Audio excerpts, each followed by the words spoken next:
Alors, bonjour à tous et à toutes. C'est avec grand plaisir là, qu'on vous accompagne aujourd'hui, Anne-Marie et moi-même. Le projet qu'on va vous présenter a aussi été réalisé en partie avec Julie Marcotte, qui est professeure titulaire à l'Université du Québec à Trois-Rivières, et Mathilde Moffett-Bourassa, qui est candidate au doctorat à l'Université Laval. Alors, laissez-moi démarrer ça. Alors, le plan de la présentation, donc, on vous a joué un petit tour, là. Vous allez avoir la conférence privée au programme qui porte sur les traumas vécus par les garçons et les jeunes hommes judiciarisés. Mais on va aussi vous diffuser à la toute fin, en primeur, un nouvel outil de transfert des connaissances, un petit vidéo qui porte sur les traumas vécus par les garçons et les jeunes hommes qui sont membres d'un gang de rue au Québec. Donc, un 2 pour 1 impromptu. Et la période de questions vous permettra là, de questionner l'un ou l'autre des deux projets de recherche qui portent sur des enjeux qui sont à la fois similaires et différents. Alors, la problématique est bien connue que les femmes judiciarisées ont été surexposées à des expériences potentiellement traumatisantes à l'enfance lorsqu'on les compare aux femmes qui sont non judiciarisées. Ces connaissances-là ont fait que tranquillement, pas vite, un peu partout, ici même au Québec, partout en Europe, vraiment un peu partout, on a introduit des programmes d'intervention sensibles au trauma dans les établissements de détention qui s'adressent aux femmes et aux adolescentes un peu partout dans le monde. Or, on s'est beaucoup moins intéressé à l'exposition des garçons et des jeunes hommes à ces mêmes expériences potentiellement traumatisantes et les liens, d'une part, avec la criminalité et surtout dans ce qui nous intéresse plus ici, les désitements du crime. Donc, c'est vraiment ça l'objet de la présente étude. Qu'est-ce que sont les expériences potentiellement traumatisantes? Il existe vraiment beaucoup de façons de concevoir, de comprendre ce qui constitue une expérience potentiellement traumatisante. Mais en 1998, il y a eu une étude phare qui a été vraiment importante, qui a été publiée par Felitti et collaborateurs et qui a amené une compréhension de ce que constituent les expériences potentiellement traumatisantes vécues durant l'enfance. Ils les ont définis comme des événements vécus durant l'enfance, de sévérité variable et souvent chronique, survenant dans l'environnement familial ou social d'un enfant, qui causent un préjudice ou de la détresse et perturbent ainsi la santé et le développement physique et psychologique de l'enfant. Généralement, on réfère à 10 expériences potentiellement traumatisantes. C'est les études qui sont les plus souvent publiées là-dessus. Donc, l'abus émotionnel, l'abus physique, l'abus sexuel, la présence d'un trouble d'usage de substances chez l'un des parents, l'incarcération d'un des parents, la négligence émotionnelle ou physique, la violence familiale, la séparation ou divorce des parents pendant l'enfance et le placement hors de la famille d'origine. Une recherche très rapide là, faite sur un outil vraiment pas très scientifique, là, mais de Google Scholar montre qu'il y a plus de 2 millions d'articles qui ont été publiés depuis 1998 qui utilisent cette définition des expériences potentiellement traumatisantes à l'enfance. Et on les a utilisés un peu partout dans le monde et pour prédire plein de répercussions qui peuvent être à la fois physiques, psychologiques, sociales. Donc, étant donné que on veut aussi pouvoir comparer ce qu'on fait avec d'autres pays, mais c'est cette définition-là que nous, on a choisi dans cette étude. Une revue systématique de 2000 articles réalisée par Covington en 2022 a montré qu'une personne, donc un enfant qui est exposé à 5 expériences potentiellement traumatisantes à l'enfant, présente des risques très importants de souffrir d'anxiété à l'âge adulte. Je vous ai mis les proportions, donc 4 fois, 40 fois plus de chances de souffrir de dépression, 5 fois plus de risques de faire l'usage de substances, à peu près le même risque pour avoir une dépendance à l'alcool, 7 fois plus de risque d'être exposé à une victimisation violente à l'âge adulte, 10 fois plus de risque de souffrir d'un trouble de dépendance aux drogues illicites et finalement 30 fois plus de chances de commettre une tentative de suicide au cours de la vie. Donc, on voit que les impacts de de ces expériences traumatiques sont très importantes à l'âge adulte. Covington a même montré qu'une personne qui a été exposée à cette expérience traumatisante durant l'enfance présente 980 plus de risque de développer un trouble de santé mentale. Donc, c'est une incidence tellement grande qu'à chaque fois que je le dis, on me demande de le prouver et de montrer la statistique, mais je peux vous assurer que c'est vraiment quelque chose qui a été appuyé scientifiquement. Donc, les enfants qui sont exposés à beaucoup d'expériences potentiellement traumatisantes à l'enfance ont de très hauts risques de développer des troubles de santé mentale à l'âge adulte. Quelle est la prévalence chez les adolescents et adultes judiciarisés, hein, de certaines de ces expériences potentiellement traumatisantes? Donc, on a l'étude de Wanamaker qui a fait en fait une méta-analyse qui a comparé plusieurs échantillons d'adolescents et d'hommes et d'adolescentes et femmes, donc des nombres assez importants, là, 230 000 adolescents hommes ont été repérés dans les études et 74 000 et un peu plus là, adolescentes et femmes. Et évidemment que les proportions sont toujours plus élevées chez les adolescentes et les femmes. Donc, on voit les abus physiques, hein, 34-44 les abus sexuels, 13-35 les abus émotionnels, 29-45 la violence familiale, 41-47 négligence, 27-35 Donc, il y a des différences, mais il y a aussi des similitudes. Hein. Sur certains points, on voit que les garçons sont quand même pas mal exposés aussi à ces expériences-là. Et je vous ai mis à droite ce qu'on sait dans la population générale. Malheureusement, ici, c'est les deux sexes confondus, donc on n'a pas tenu compte du genre des personnes, mais on voit qu'il y a vraiment une surreprésentation chez les adolescents et les adultes judiciarisés. Quel est le lien entre la délinquance puis la criminalité? Bon, on peut en voir plusieurs, mais selon Nézi et Al, le lien se fait parce que les expériences potentiellement traumatisantes vécues à l'enfance impactent le développement du cerveau. Plus spécifiquement, elle affecte l'hippocampe, qui est impliqué dans la régulation des émotions, et le lobe préfrontal qui est responsable de la gestion des émotions, les communications interpersonnelles et le raisonnement moral. Et ça touche aussi les fonctions exécutives qui permettent d'avoir des comportements orientés vers l'avenir, de contrôler les impulsions et de régir les renforcements négatifs et positifs. Ça, c'est vraiment important parce que quand on travaille avec une approche cognitivo-comportementale, on prend pour acquis que les gens vont apprendre des renforcements négatifs et apprendre des renforcements positifs et qui vont moduler leur comportement en fonction de ça. Mais si on a des gens qui ne sont pas en mesure de comprendre ou de faire le lien entre le comportement et le renforcement négatif ou positif, ben c'est certain que là, cette approche-là ne peut pas donner grand-chose. Et finalement, les fonctions exécutives permettent de planifier des projets et c'est souvent ce qui caractérise les jeunes avec lesquels on travaille, quand ce sont des jeunes contrevenants, ils ont souvent de la difficulté à se projeter dans l'avenir. Donc, des pistes explicatives. La présence aussi des expériences potentiellement traumatiques à l'enfance augmente aussi le risque de développer un trauma complexe. Le trauma complexe n'est toujours pas reconnu par le DSM-5. Le DSM-5R va sûrement arriver bientôt. Et d'après moi, on va l'ajouter puisque la classification internationale mondiale reconnaît la présence de ce trauma complexe. Et si on regarde les critères diagnostiques, mais la définition qu'on donne au point A ressemble étrangement à la définition des ACE de toute façon. Hein? Une exposition, un événement, une série d'événements de nature extrêmement menaçante ou terrifiante, le plus souvent prolongée, ou des événements répétitifs dont il est difficile ou impossible de s'échapper, par exemple torture, esclavage, campagne de génocide, violence domestique prolongée, abus sexuels ou maltraitance physique sur des enfants. Donc, le trauma complexe, évidemment, pourrait se développer chez les adultes qui n'ont pas été exposés à des ACE, mais quand on regarde le lien entre les ACE puis le trauma complexe, les liens sont assez clairs.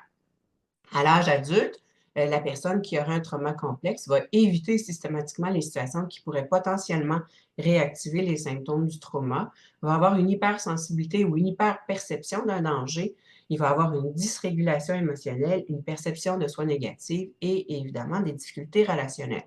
C'est pas mal quelque chose qui correspond aussi à ce qu'on observe quand on travaille avec des adolescents ou des jeunes adultes qui commettent des délits. Donc, on peut sentir que ces éléments-là sont souvent en trame de fond chez plusieurs d'entre eux, mais évidemment, peut-être qu'ils n'ont pas le diagnostic. Quand on se pose la question, quelle proportion d'adolescents judiciarisés au Canada, donc on est vraiment ici chez nous, ont des symptômes associés au trauma complexe. L'étude de Brown a montré que c'est 70% des filles judiciarisées et c'est 60% des garçons. Donc, il y aurait vraiment intérêt là, à s'intéresser à cette problématique-là parce qu'elle semble être très répandue chez les jeunes. Il y a toutefois des différences qu'on observe qui semblent être liées au genre, donc ça ne se vit pas exactement de la même façon chez les garçons que chez les filles. On dit que les garçons qui ont été exposés à des ACE développent au cours de la vie une mentalité de zone de guerre. Hein, ces hommes-là viennent avoir une vision endommagée de la réalité qui les amène à considérer les comportements déviants comme étant logiques et justifiés. Ils viennent apercevoir le monde comme des soldats qui sont dans un environnement hostile et y perçoivent partout des ennemis. Les hommes qui souscrivent aussi à une vision hégémonique de la masculinité, là, donc qui souscrivent à l'idée du stoïcisme et de la force, par exemple, qui ont été exposés à des ACE, auraient aussi une tendance à adopter des comportements agressifs. Donc, on fait le lien ici entre l'exposition au comportement et l'émission d'agressivité, à refuser toute forme d'aide, à se replier sur eux-mêmes et même à devenir insensibles à la réalité des autres. Donc, l'absence d'empathie qu'on caractérise tellement, bien, ça pourrait aussi être tout simplement un symptôme du trauma complexe. Les liens entre les deux ne sont pas encore clairement évoqués dans la science, mais certains auteurs qui voient tellement, ça revient tellement souvent, qui ont proposé un modèle qui dit que, bon, les enfants qui vont vivre des expériences d'adversité durant l'enfance vont adapter des stratégies d'adaptation à l'adolescence qui sont souvent inadaptées, donc usage de drogue, prise de risques sexuels, toutes sortes de pères qui peuvent être déviants. Et à l'âge adulte, ces personnes-là ont des hauts risques d'avoir des troubles de santé mentale, des capacités criminogènes, faire l'usage de substances illicites, avoir des relations amoureuses conflictuelles, avoir une moins bonne santé physique, se retrouver en pauvreté, en situation de discrimination et finalement se retrouver en prison.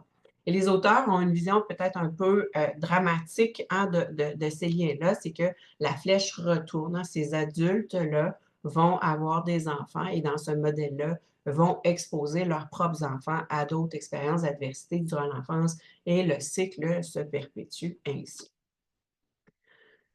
Nous, ce qu'on observe avec la littérature, c'est qu'il semble vraiment y avoir un cycle qui est celui de la violence, de l'incarcération et des traumas. Il semble y avoir quelque chose là-dedans qui s'accélère et qui se nourrit lui-même.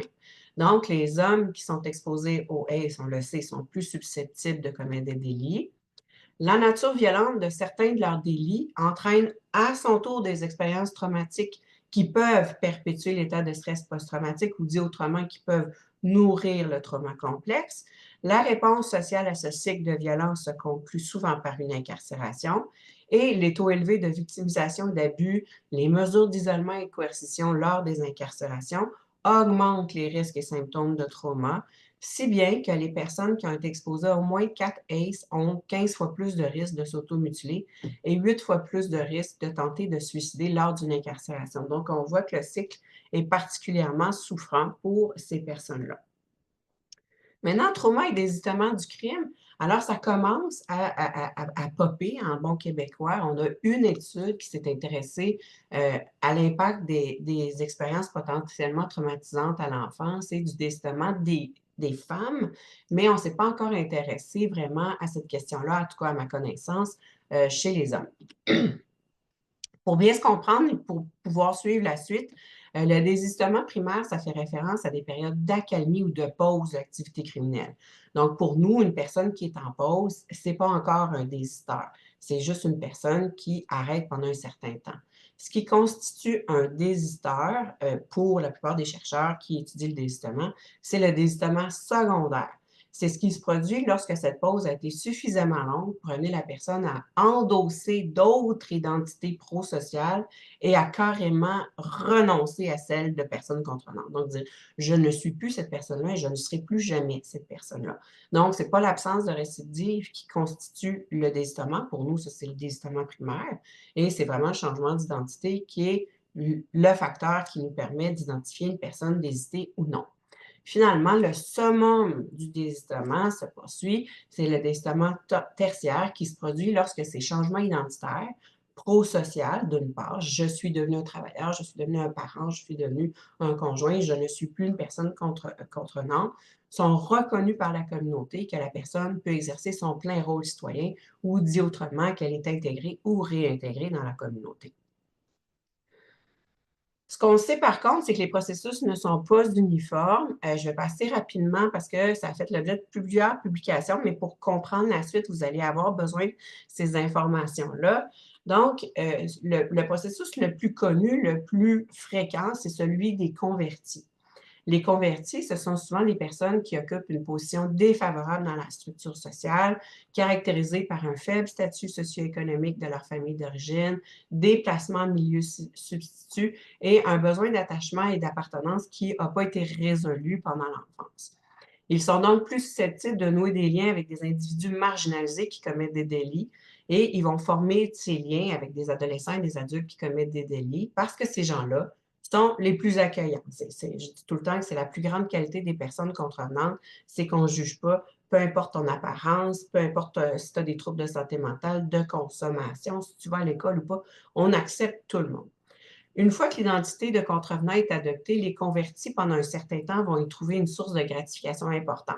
Prestige, reconnaissance, argent, les filles, il y a plein d'affaires qui semblent bien, bien cool avec cette affaire-là.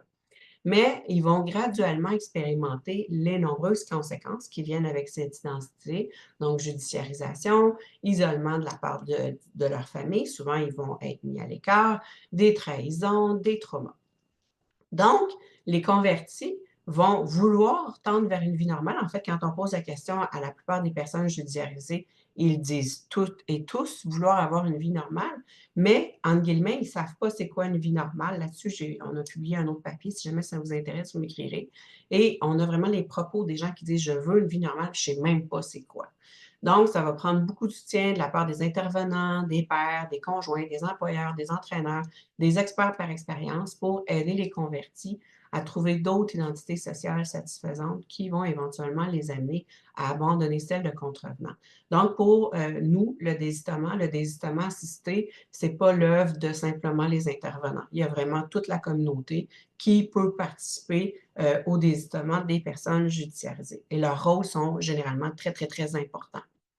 Les repentants, ben, ce sont plus les gens comme vous et moi, des gens qui ont une position favorable dans la structure sociale, sont généralement plus éduqués, occupent des emplois bien rémunérés. Et ce qui est étonnant, c'est que ces personnes-là vont commettre des délits pendant des périodes de temps relativement longues, mais ils vont rationaliser leur acte en disant, ben, tout le monde le fait, c'est pas grave, j'ai pas violé d'enfant, fait que même si je vends de la dope depuis 10 ans, il n'y a rien là. Donc, c'est vraiment le discours que vont avoir les repentants. Donc, ils n'endossent jamais l'identité de contrevenant, ils ne se voient jamais comme tels.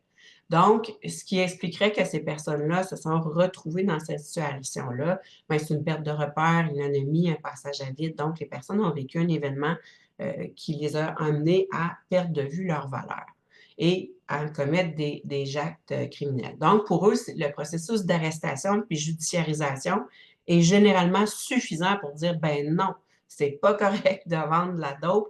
Et c'est généralement à ce moment-là qu'ils prennent réellement conscience de leur trajectoire criminelle.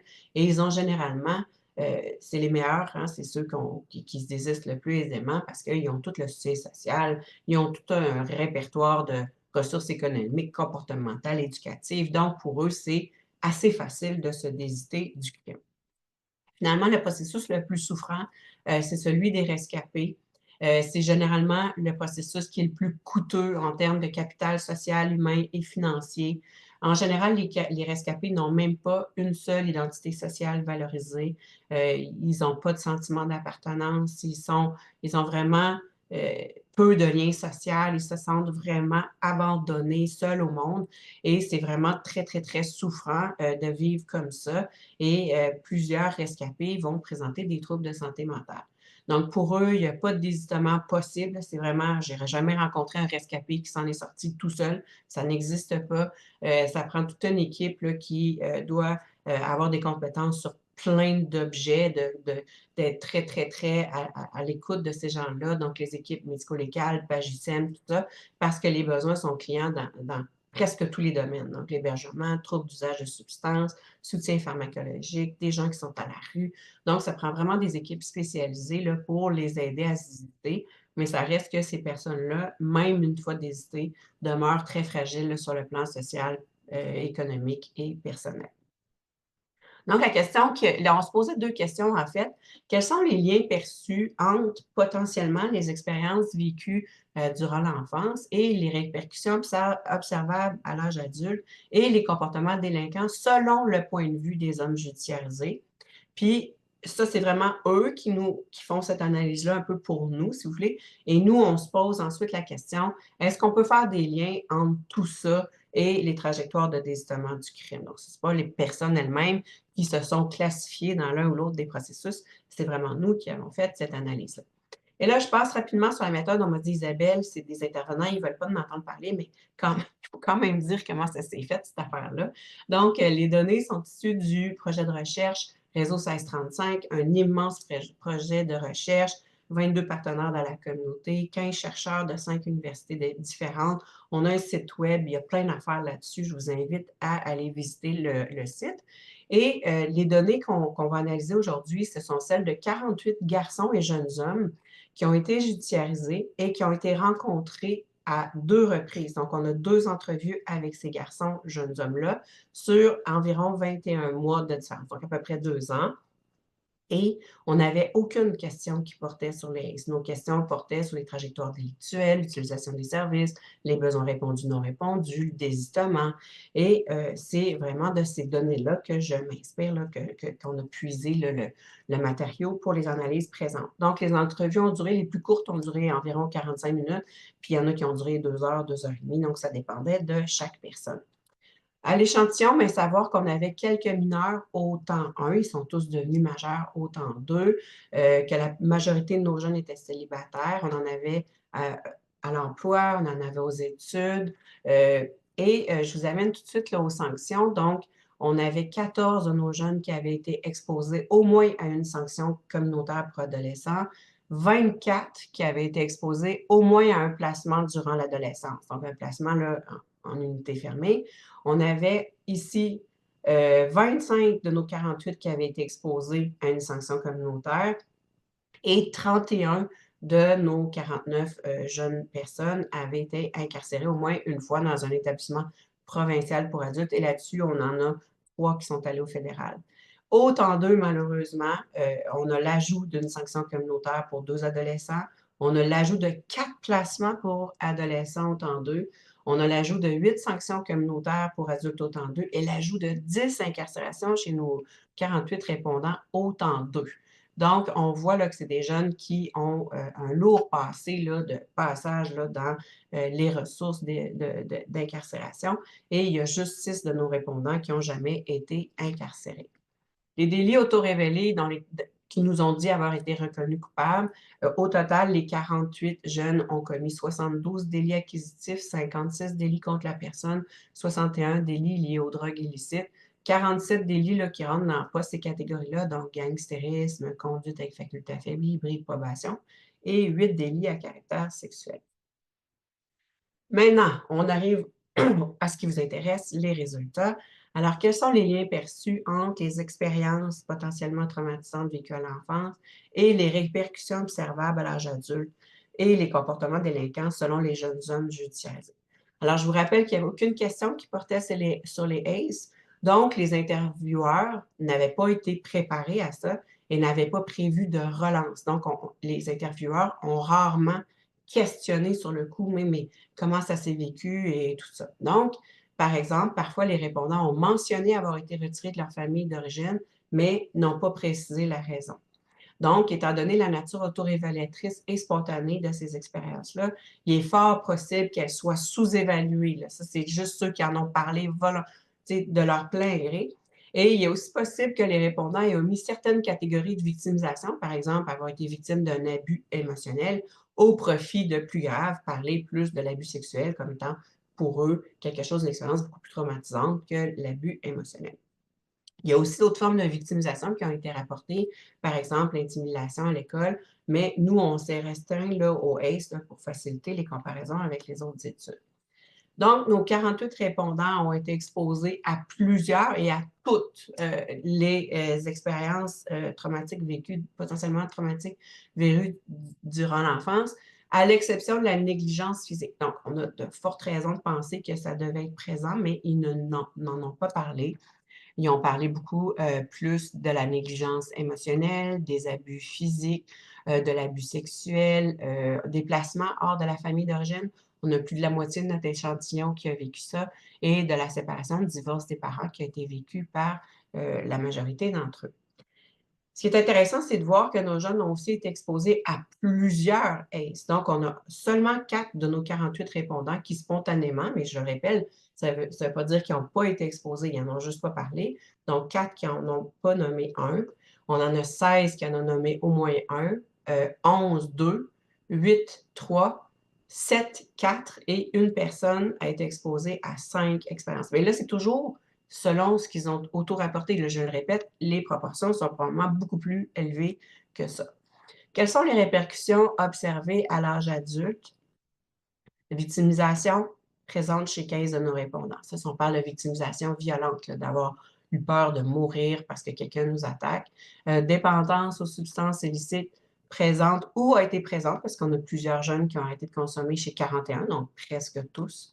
Tentative de suicide présente chez 7 de nos répondants et troubles de santé mentale présente chez presque la moitié. Donc, on le voit, les répercussions sont claires, elles sont évidentes et elles correspondent à ce qui est observé aussi dans la littérature scientifique. Quels sont les liens qu'on peut voir entre la criminalité et l'exposition au AIDS? Et là, j'ai plusieurs citations qui sont semblables à celles que je présente ici, mais on n'a pas le temps de toutes les voir, mais je vais juste vous lire celle-ci. L'affaire, c'est que moi, j'ai commencé à être en famille d'accueil à 8 ans. Ça a été une très mauvaise expérience, puis j'y suis retournée à 13 ans pendant presque 2 ans. Fait que ça m'a retardé beaucoup sur ma scolarité. Il y avait beaucoup d'abus physiques à la maison, beaucoup, beaucoup, beaucoup, beaucoup d'abus physiques, parce que ma mère était jamais là. Puis lui, c'était pas mon père. Puis, tu sais, il saoulait souvent et il n'était pas correct. J'avais 8 ans, puis il m'a cassé la mâchoire. Tu sais, comme des gros abus, là, de toutes sortes. Quand je suis allée en éducation physique et qu'ils ont vu mon corps, ils m'ont tout de suite envoyée aux familles d'accueil.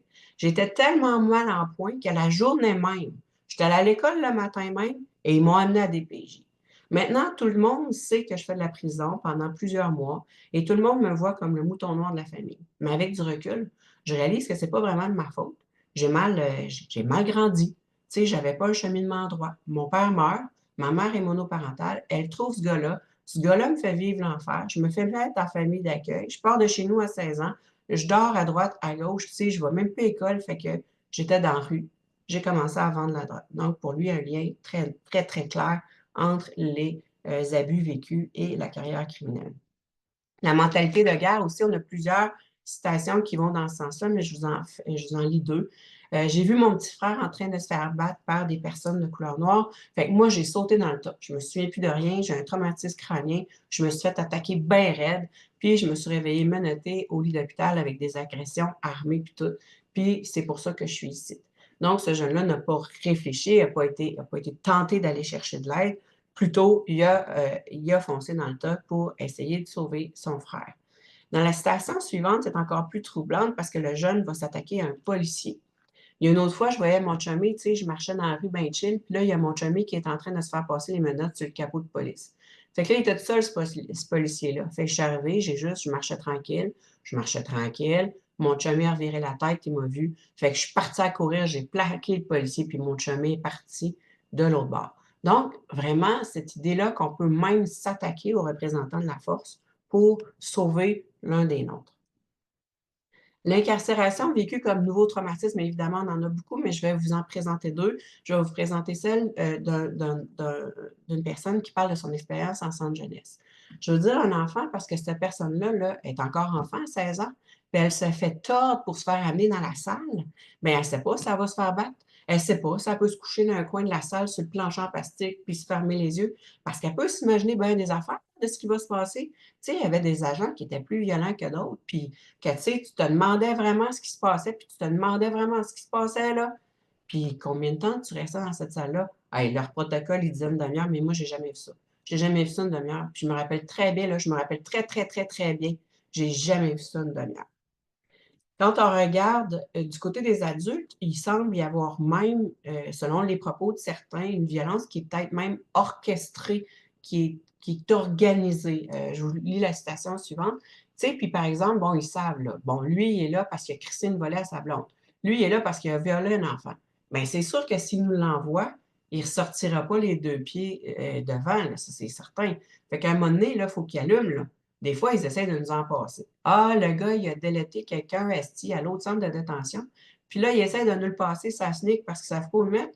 Mais c'est sûr qu'on va le savoir. Fait que c'est sûr qu'il va arriver des choses. C'est sûr qu'il va arriver quelque chose. Fait qu'à un moment donné, esti, c'est à eux autres, ils savent la game. Puis nous autres, en tout cas, moi, ce que j'étais au sécuritaire, le maximum, c'est le même. Donc, être obligé de frapper d'autres détenus parce qu'ils ont été, semble-t-il, volontairement placés ça à cet effet-là. On parlait des gens qui risquent de commettre des suicides en prison. Je pense que cette citation-là est très parlante. Ben justement, le chum de mon ami qui est mort il n'y a pas longtemps, ben il a mangé une volée en prison. Il en a mangé une crisse à cause qu'il pense que c'est lui qui avait provoqué la surdose. Mais pour les opioïdes, en tout cas dans le coin, ça passe sur mon dos à moi.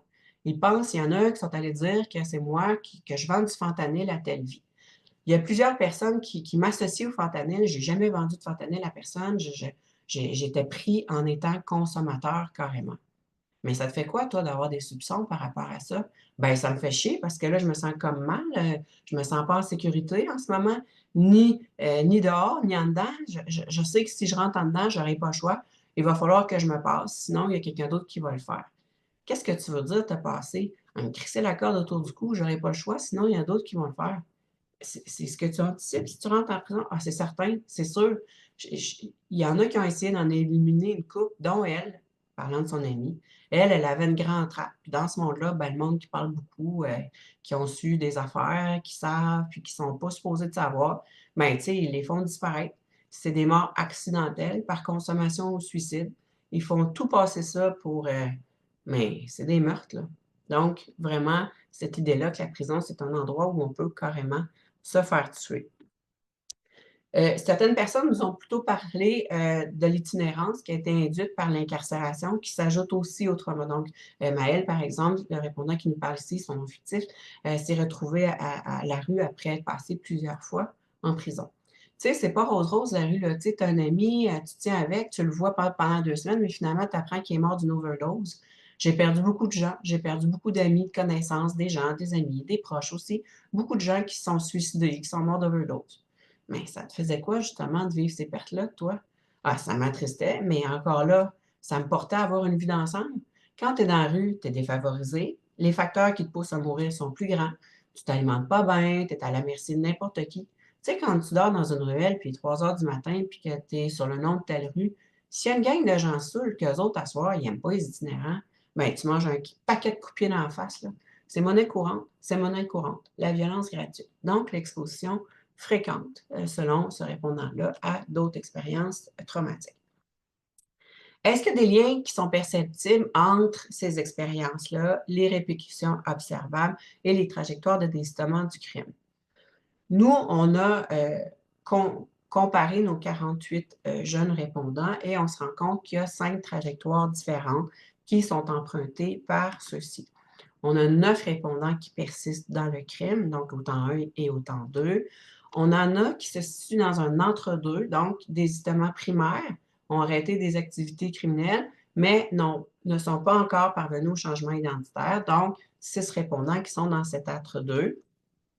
On a 22 convertis, donc ça, c'est toujours les plus fréquents, comme je disais au départ. On a 3 repentants et on a 8 rescapés. Donc, ce qui est intéressant ici, c'est que nous, on a observé que 33 personnes sur 48 ont parvenu à se désister dans les 21 mois de salvation. Donc, il y en avait qui avaient commencé avant, bien entendu, mais c'est très intéressant. On parle peu de ces statistiques-là.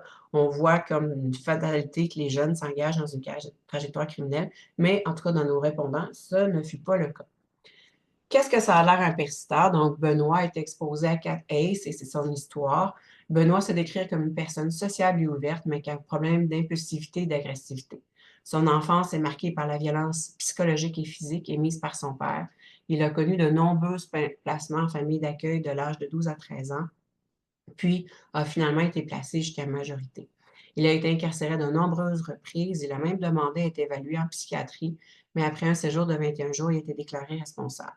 Il a suivi de nombreux programmes en prison, mais aucun ne semble adapté à ses besoins. Les participants sont particulièrement critiques envers les agents correctionnels et mentionnent être traités comme un déchet en prison. Lors du second entretien, Benoît a de nouveau été incarcéré et il exprime son désarroi en regard de l'absence de soutien et s'adressant hypothétiquement à un agent correctionnel manque ceci. T'es pas capable de comprendre que Chris, on n'est pas des déchets là. On n'est pas des tas de marde de on est des êtres vivants pareils. On est en vie, puis Chris, moi je compte sur toi que tu m'amènes mon repas le matin, le midi puis le soir. Fait que tu sais, j'ai pas envie que tu craches dedans là. Malheureusement, le sentiment de colère qu'il ressent vers sa famille, les services correctionnels, la société générale, semble plus propice à son désistement. Donc, lui, il est pleinement là, dans la violence. Joey, lui, a été exposé à 2 ACE et il se situe dans l'entre-deux. Joey se décrit comme quelqu'un d'impulsif, ayant tendance à être violent dans certaines situations, mais pas envers les femmes. Il tente de s'éloigner de sa famille qu'il considère toxique et son ancien réseau d'amis car ce sont des consommateurs et des criminels.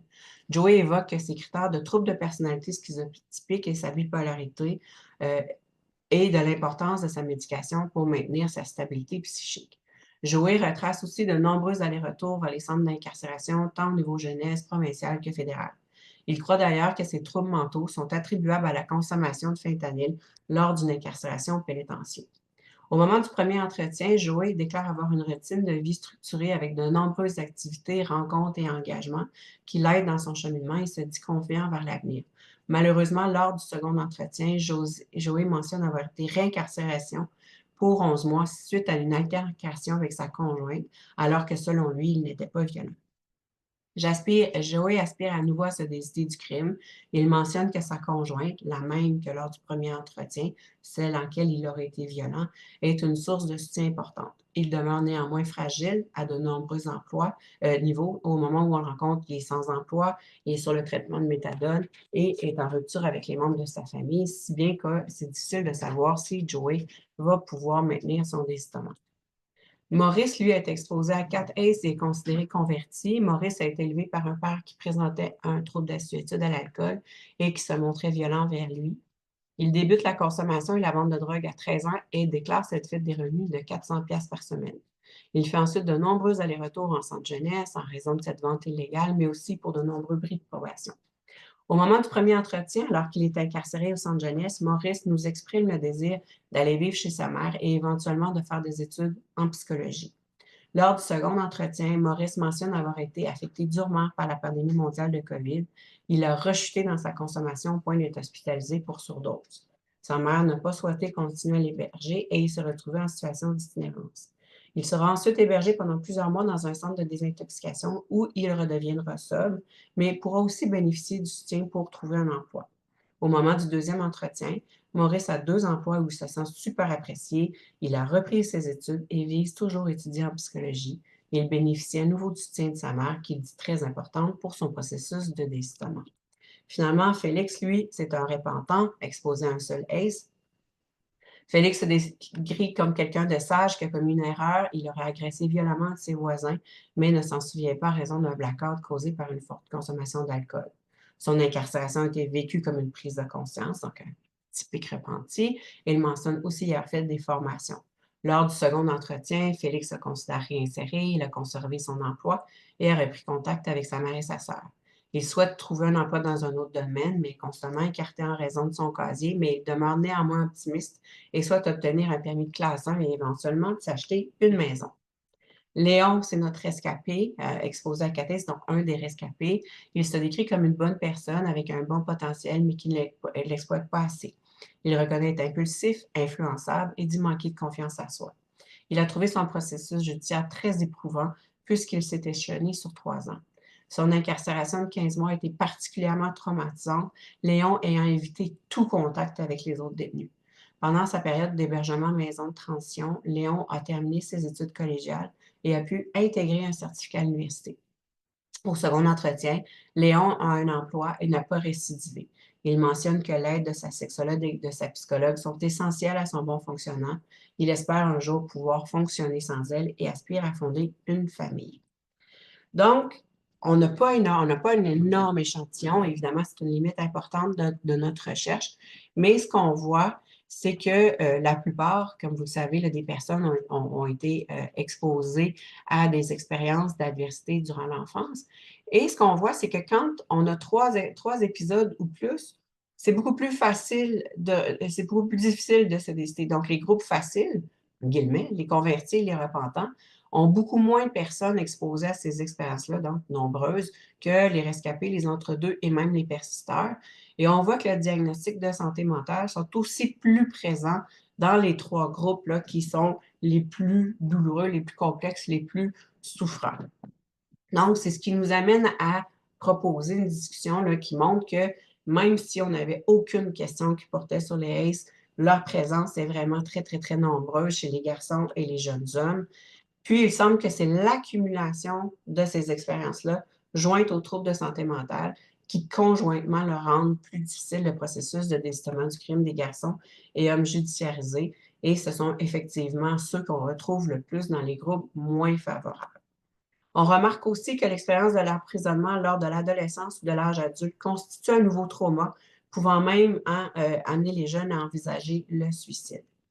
Considérant néanmoins que la majorité de nos jeunes ont réussi à se décider, on propose de modifier le cadre théorique proposé par Hawken et collaborateurs pour quand même briser ce cycle-là, montrer qu'il est possible de briser ce cycle-là, qu'avec des soins en santé mentale ou en dépendance, de nouvelles relations sociales, un changement identitaire, de nouvelles valeurs, et quand on est en mesure de rétablir l'espoir des jeunes, il est possible que le désistement arrive. Rapidement, les pistes d'intervention, je vois le temps qui passe. On sait, hein, il y a plusieurs rapports qui montrent que le nombre de décès en prison, l'utilisation de la force, la mauvaise gestion des personnes qui ont des troubles de santé mentale, le retour institutionnel à la ségrégation, toute autre forme de privation, sont l'objet de litiges et enquêtes continuelles. Donc, on se le fait dire comme année après année, mais il n'y a jamais rien qui change réellement dans les établissements correctionnels. Et la commission Laurent est aussi très critique envers les centres de réadaptation pour jeunes. On dit que les approches cliniques doivent tenir compte des traumas vécus par ces jeunes et les services doivent être organisés de façon à répondre à leurs besoins dans le respect de leurs droits. Laurent mentionne aussi que les mesures de contrôle peuvent avoir une incidence importante sur la santé et le bien-être des jeunes, notamment lors de la présence de traumas préexistants. Or, une hausse importante de l'utilisation des mesures de contrôle est observée depuis 2015. Donc, c'est des endroits où les gens sont à haut risque de vivre des événements potentiellement traumatisants. Je termine en proposant une intervention sensible au trauma pour les hommes. Il existe des modèles et l'un d'eux a été testé dans cet environnement-là. Ça s'appelle le CHU, le Special Housing Unit. C'est les pires endroits possibles pour incarcérer des personnes aux États-Unis. Et on a formé autant le personnel que les hommes qui étaient détenus et on a vu une amélioration sur 12 des 14 cibles qui sont visées par ce modèle d'intervention-là. Diminution significative de l'anxiété, de la dépression, de l'état de stress post-traumatique, diminution des agressions verbales, physiques, indirectes, de la colère, de l'hostilité et de l'expression de l'hostilité. Donc, on voit que d'exposer des hommes à l'intervention sensible au trauma peut diminuer de façon très, très, très significative plein de problèmes qui sont liés au trauma. Le dépistage des traumas, ça pourrait être aussi une bonne idée de le faire pour mettre en perspective la mentalité de guerre, de ne pas responsabiliser les jeunes pour avoir cette mentalité-là, de mieux comprendre le refus d'aide, le repli sur soi et l'insensibilité des autres, donc ne pas voir ça comme étant carrément une absence d'empathie. Et la reconnaissance des expériences d'adversité durant l'enfance pourrait aussi servir à indiquer aux garçons et aux jeunes hommes qu'ils ne sont pas des déchets et qu'il demeure possible de se désister avec les ressources appropriées. Alors, ça fait le tour de ce que j'avais à vous dire. Je vois que le temps passe, mais je vous rassure, la vidéo dure juste 4 minutes et on pourra prendre vos questions tout de suite après. Les gangs de rue sont connus pour leur comportement dérangeant. Ils font la manchette dans les médias et sont dépeints comme étant violents, instables et hors de contrôle. Les événements médiatisés ravivent les inquiétudes par rapport à la protection du public et les discussions entourant le traitement pénal accordé aux jeunes affiliés. Et si je vous dis qu'il y a autre chose derrière ces comportements, qu'on ne voit pas, mais qui est tout autant préoccupant. Si la violence dont on est témoin dans les médias nous perturbe tant, qu'en est-il pour ces jeunes qui la vivent au quotidien? Comment est-ce qu'ils vivent réellement cette expérience du gang de rue? Entre 2018 et 2020, 140 jeunes judiciarisés québécois ont participé à des entretiens individuels dans le cadre d'un projet de recherche partenariale d'envergure pour discuter de leur parcours dans la criminalité et dans le système judiciaire. Parmi ceux-ci, 8 ont révélé une implication actuelle ou antérieure dans un gang de rue. Ceux-ci se sont affiliés à un gang alors qu'ils avaient entre 11 et 18 ans. 5 étaient encore actifs dans le gang de rue au moment de l'entretien, mais presque tous ont mentionné le désir de s'en désaffilier. Voici ce qu'ils avaient à dire. Les jeunes qui s'impliquent dans un gang de rue rapportent plusieurs blessures morales dès leur enfance et ces blessures tendent à se répéter dans le cadre de leur implication dans le gang de rue.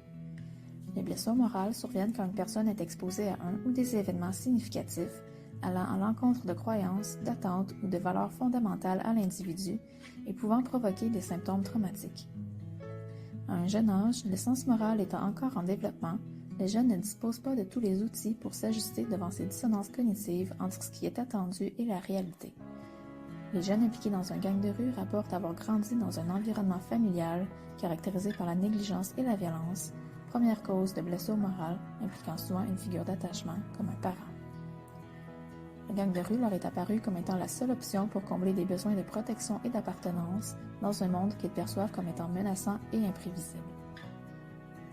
Toutefois, ce que les propos des jeunes révèlent, c'est que leur implication dans le gang de rue ne fait finalement qu'amplifier leur exposition à la violence. Celle-ci devient omniprésente dans leur vie, dans le milieu familial et dans le milieu des gangs. Initialement perçu comme une source de protection et d'appartenance, le gang de rue devient finalement une source additionnelle de blessures morales, alors que les jeunes décrivent vivre un sentiment de trahison et d'illusion et réalisent que les membres ont profité de leur vulnérabilité.